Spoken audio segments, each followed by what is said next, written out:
Hi friends, welcome to my channel. ఈరోజు చెప్పే కథను చూడండి. నచ్చితే లైక్ చేయండి, సబ్స్క్రైబ్ చేయండి, షేర్ చేయండి, కామెంట్ కూడా చేయండి. ఇక కథలోకి వెళ్దామా?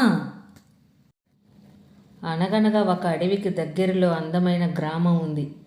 అక్కడి ప్రజలు నిజాయితీగా సంతోషంగా ఉండేవారు.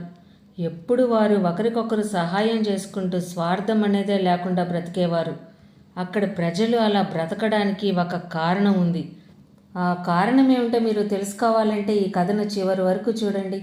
ఆ ఊరి అడవిలో ఒక నది ఉంది. అది ఒక బంగారు నది. అది చూడ్డానికి 2 కళ్ళు సరిపోవు. ఆ నది నీళ్లు బంగారు వర్ణంతో మాయాశక్తులు కలిగి ఆ ఊరి ప్రజల కోరికలు తీరుస్తూ ఉండేది. ఆ నదిలో నీళ్లు తాగిన వారికి ఎలాంటి ఆరోగ్య సమస్యలు లేకుండా సంతోషంగా ఉండేవారు. అయితే ఆ నది నీళ్లు మనుషులకు దొరకాలంటే ఒక షరతు ఉంది. ఆ షరతు ఏమిటో మనం ఇప్పుడు తెలుసుకుందాం. పూర్వకాలంలో ఆ బంగారు నది ప్రవాహం అధికంగా ఉండేది. అప్పుడు ఆ ఊరి ప్రజలందరూ ఆ నీటిని తీసుకువెళ్ళేవారు. ఆ నీటిని పొలాలకి త్రాగడానికి ఉపయోగించేవారు. ఆ నీటిని పొలంలో ఉపయోగిస్తే పొలాలు ఎక్కువగా పండి రాబడి ఎక్కువగా వచ్చేది. అలా ప్రతి ఒక్కరూ ధనవంతులు అవడంతో వారిలో ఆశ, స్వార్థం ఎక్కువైపోయింది. ఇక ప్రజలకి ఒకరికొకరు సహాయం చేసుకోవాలనే ఆలోచనే లేకుండా పోయింది. అది తెలుసుకున్న బంగారు నది ఒక నిర్ణయం తీసుకుంది.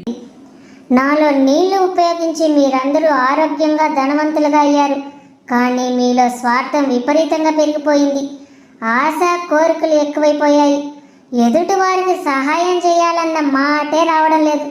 ఇక నుండి ఎవరైతే స్వార్థపూరితంగా ఉంటారో వారికి నీటిని ఇవ్వను. ఏ స్వార్థం లేకుండా మంచితనంగా వేరే వాళ్ళ మీద కుళ్ళు కుతంత్రాలు లేని వారికే నేను నా నీటినిస్తాను అని చెప్పింది. ఇక ఆ మాటలు విన్న ఊరి జనం భయపడిపోయి స్వార్థంగా ఉండకుండా ఒకరికొకరు సహాయం చేసుకుంటూ ఉన్నారు. ఇలా కొంతకాలం గడిచిన తర్వాత ఆ ఊరికి సోమయ్య అనే వ్యక్తి బ్రతుకు తెరువు కోసం ఆ ఊళ్ళోకి వచ్చాడు. అతను చాలా మంచివాడు, ఎదుటి వారితో కలిసిపోయే గుణం. అయితే ఆ ఊర్లోని ప్రజలందరూ సంతోషంగా ఉండడం చూసి సోమయ్య ఆశ్చర్యపోయాడు. నేను ఇక్కడికొచ్చి 4 రోజులయ్యింది. ఇక్కడ ప్రజలు ఇంత సంతోషంగా ఎలా ఉన్నారు? అందరి దగ్గర డబ్బులు అధికంగా ఉన్నాయి, పొలాలేమో మంచిగా పెరుగుతున్నాయి, ఒకరికొకరు సహాయం చేసుకుంటున్నారు. నేను ఇప్పటిదాకా ఇలాంటి ప్రజలను ఎక్కడా చూడలేదు. దీనికి కారణం ఏమిటి? ఓ అదే, ఇక్కడ ప్రజలందరూ సంతోషంగా నిస్వార్థంగా ఉండడానికి కారణం మా ఊరి అడవిలోని బంగారు నది. దానివల్లే మేము సుఖ సంతోషాలతో ఉన్నాము. నువ్వు కొత్తగా వచ్చావు కదా, నువ్వు ఇంకా ఆ నది చూసి ఉండవు. నీకు దాని గురించి తెలిసి ఉండదు. దాన్ని నువ్వు తప్పకుండా చూడాలి. ఏంటి, బంగారు నదా? నేను ఇప్పటిదాకా అలాంటి నది చూడలేదు. అసలు ఇలాంటి నదులు ఉంటాయా? అయితే నేను ఆ నదిని తప్పకుండా చూడాలి. సోమయ్యకి ఆ ఊర్లో చిన్న పొలం ఉంది. ఆ ఊళ్ళో ప్రజలందరి దగ్గర డబ్బులు, సుఖశాంతులు చూసి సోమయ్యకి ఆశ పుట్టింది. అతని పొలంతో పాటు దాని పక్కనే ఉండే వేరే వాళ్ళ పొలం మీద కూడా సోమయ్యకి కన్ను పట్టింది. ఆ పొలం కూడా తన సొంతమైతే ఎంత బాగుండోననే ఆశ కూడా ఎక్కువైపోయింది. ఇక మనసులో స్వార్థ బుద్ధి ఉన్న సోమయ్య మరుసటి రోజు ఆ బంగారు నది వద్దకు నీళ్ళ కోసం వెళ్ళాడు. అబ్బా, ఈ నది ఎంత సుందరంగా ఉంది!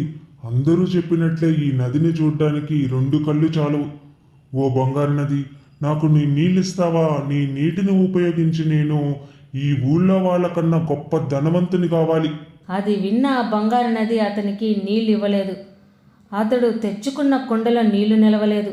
అది చూసి సోమయ్య ఆశ్చర్యపోయాడు. ఇదేమిటి, కుండలో అస్సలు నీళ్లు నిలవడం లేదు? ఇది బంగారు నది కాదు, మాయా నదిలాగుంది. ఊళ్ళో వాళ్ళు చెప్పిందంతా అబద్ధం. వీళ్ళ మాట నమ్మి నేను ఇంత దూరం వచ్చాను అని అనుకొని అక్కడి నుంచి వెళ్ళిపోయాడు. అదే ఊళ్ళో దివ్య అనే అందమైన పాప ఉండేది. చాలా తెలివిగలది, సహాయ గుణం గలది. ఒకరోజు ఆ పాప బంగారు నది వద్దకు వెళ్ళి, ఓ బంగారు నది, నాకు నీ నీళ్ళు ఇస్తావా? మా అమ్మకి ఆరోగ్యం బాగలేదు. మా పెరట్లో ఉండే మొక్కలన్నీ నీళ్లు పోయక చనిపోతున్నాయి. ఎలాగైనా నేను నీ నీటిని పోసి వాటిని కాపాడుతాను. నువ్వు నీటినిస్తే నేను వాటికి నీళ్లు పోసి బ్రతికిస్తాను. ఆ పాప మాటల్లో నిజాయితీని గమనించిన బంగారు నది పాపకి నీళ్ళిచ్చింది. ఈ విషయం తెలుసుకున్న సోమయ్య మళ్ళీ బంగారు నది వద్దకు వెళ్ళి, ఓ బంగారు నది, నువ్వు ఆ పాపకి నీళ్ళిచ్చావు, మరి నాకు ఎందుకు ఇవ్వలేదు? చూడు సోమయ్య, ఆ పాప కోరికలో స్వార్థం లేదు, కానీ నువ్వు స్వార్థంగా అందరికన్నా గొప్ప ధనవంతుని కావాలి అని కోరుకున్నావు. అందుకే నేను నీకు నీటినివ్వలేదు.